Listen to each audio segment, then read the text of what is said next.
السلام علیکم دوستانو خراغلاس دوستانو د عوامو د پولیسو ترمنځ جګړه ودرېده چې کله رینجرز راغله رینجر نن سهار راغلي دي او هغو چې کوم دی نو اوس څه کوي دفاعي لاین یې کریټ کړی دی د هغې نه پس جګړه ودرېده ولې د عوامو ترمنځ جګړه ودرېده ولې چې کوم دی نو عوام سټاپ شو او پتراوې سټارټ کړو په دې باندې به ډسکشن کوو دویم دا چې د بهر ملکونو نه عمران خان ته پیغامات وصول شو ترکي هم چې کوم دی نو عمران خان ته پیغام راولېږو او هغه څه پیغام راولېږو د ترکي د سیډه چې کوم دی نو څه پیغامات راله د دې سره چې کوم بل اهم خبر به ډسکس کوو چې د ګیلګت پولیس هم چې کوم دی نو د عمران خان په حق کې اواز پورته کوو هغه هم د عمران خان سره ولاړ دي دا درې خبرې به نن مونږ ډسکس کوو نو راځو تاسو ته پته ده چې تر اوسه پورې چې کوم دی نو د پولیسو او د عوامو ترمنځ لړایي شروع وه زمان پارک یو میدان جنگ جوړ کړی شوی و او په هغې کې چې کوم دی نو پولیسو په عوامو باندې لاټي چارج کوو او عوام به رالګېده په پولیسو باندې به د کاڼو پتراو چې کوم دی نو مونږ ورته وایو هغه به یې کولو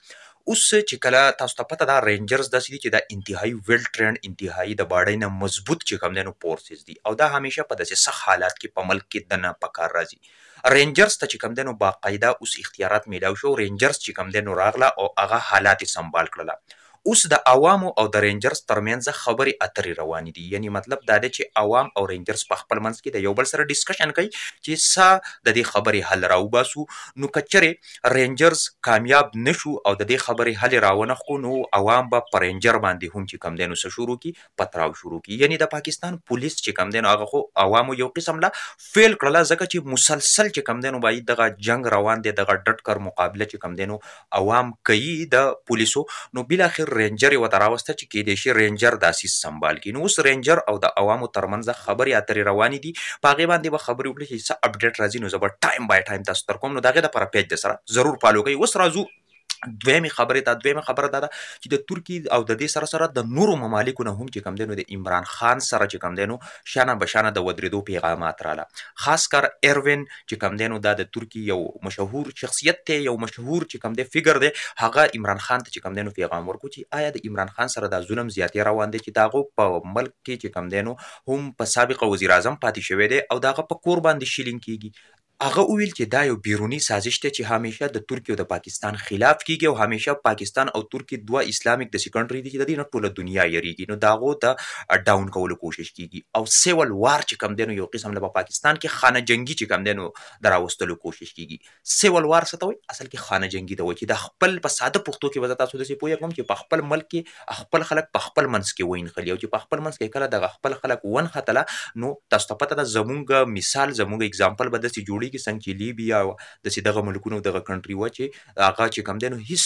پاتې نه شول د هغو چې کوم دی تباه او برباد شولو په هغو باندې خلک راله انویټ شو او هغوی چې کوم دی نو داسې کړه چې ظلم زیاتي او د ظلم مثالونه چې کوم دی په هغو باندې څه کړله په ټوله دنیا په تاریخ کې قایم کړه نو زمونږ به د ټولو حل دغه اوس دا خبره چا رسولې ده دې پوزیشن ته نو د دې کولاو په اوسني د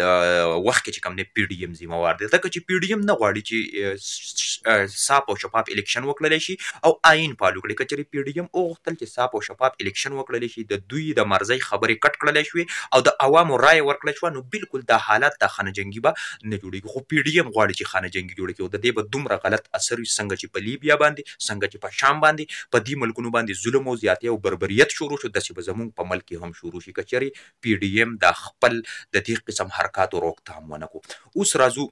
د دې سره سره نورو خلکو هم چې کم دی نو پیغامات رالیږلي عمران خان سره مینه محبت د عمران خان سره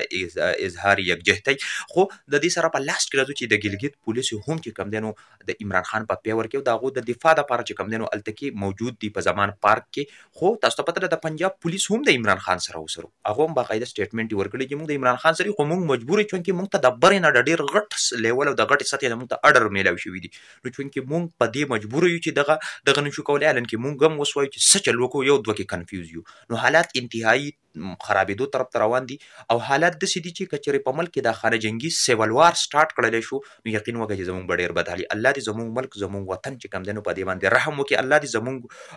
ملک زموږ وطن د دې قسم فتنو نه وساتي ځکه چې دا ملک موږ ډېره په ګرانه باندې ګټلی دی 1947 کې د دې دپاره چې کوم دی علماو چې کوم دی نو هغو سرونه د هغو نه کټ کړی شوي دي د دې سره چې کوم دی زموږ لیډرانو چې کوم دی نو قربانیانې ورکړي دي په دا چې کوم دی نو ډېر په ګرانه باندې راغلی که تاسو د خپلو مشرانو نه دې تپوس وکړئ اوس که چېرې دا موږ دغه شانتې په په اسانه باندې او د پی ډی ایم د خواهشاتو مطابق کچري دا مونږ ورکو نو دا به یو یقین وکړي چې مونږ د خپل لیډرانو مونږ د خپل مشرانو کوم چې قربانیان ورکړي دي مسلسل جدوجهد او کوشش وکړي نو دا غو دا مهنت په مونږ به په وبو باندې وړو نو نه دا په کار راسي چې کینی عوام چې سرای ورکی یار د دینه خبره بلشته صاف او شفاف الیکشن وکي عوام چې سرای ورکی بس چې څوک وزیر اعظم راغی براشي کنه په زور ته څنګه وزیر اعظم راځي په زور باندې ته څنګه چې کم دین وي په زور کلی نه خپلېږي ته څنګه په زور کلی خپلې یو قسم لا دا ډېر غړ زیاتې ده په دې کې ولې تاسو پاتې راځي که تاسو وایئ چې او زموږ سره د عوامو چې کم دینو سپورټ شته دی نو صاف او شفاف الیکشن ته راشئ پته به ولګي ولې تاسو د دې نه په شا باندې زور کوئ او تختئ ملګرو تاسو څه وایئ تاسو به راسم خپل رای شریک کوئ خو د دې نه مخکې یو 2 کار به لازمي کوئ چې دا لایک به درسره ضرور کوئ ویډیو به درسره ضرور شیر کوئ ځکه چې په دې باندې موږ ډېر غټ مهنت لګي او پیج به درسره ضرور چې کوم دی نو فالو کوئ د عمران خان په باره کې چې څومره اپډیټ راځي صرف او صرف په شاهد ریډي به تاسو ته میلاویږي نو لهذا دا د ځان سره سیف کوئ په اخر کې خپل ورشه خپل اجازه کوئ